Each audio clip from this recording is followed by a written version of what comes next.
Tambuka gikobwa haranira iryo kamba wihesha agaciro mwana wanjye indangagaciro z'umuco nyarwanda zizakubera iteme rigutembesha hirya iyo mu mahanga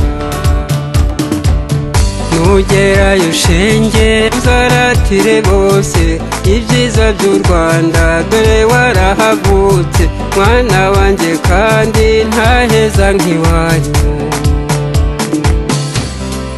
urashaka ufite ubwiza ufite ubumenyi umuco nyarwanda ukeneye ufite ubwiza ufite ubumenyi umuco nyarwanda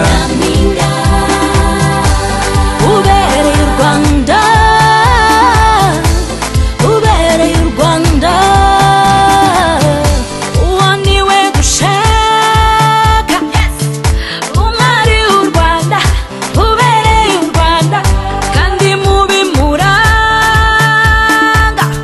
habemo ubumenyi habemo n'umuco arangwe n'ingendo nziza inseko nziza imvugo nziza igihagararo cyiza we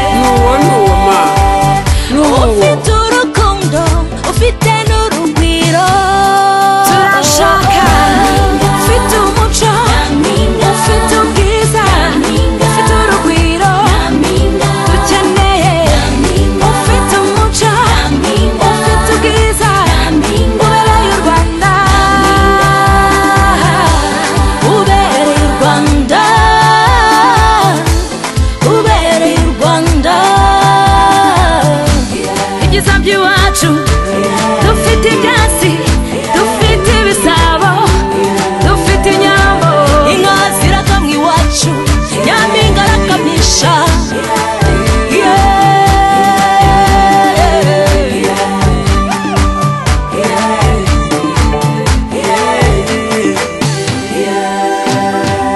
You the beauty, the brand, the culture, yes, is in your blood. We are proud, Rwanda is here for you, so be there for us, miss. The love, the faith, the unity, that should be your dignity. Remember your beauty is African, is Rwandan, stand for that. Your skin is African, your smile is Rwandan, your catwalk is amazing. Your brain is Rwandan. ufite ubwiza ufite ubumenyi ufite umuco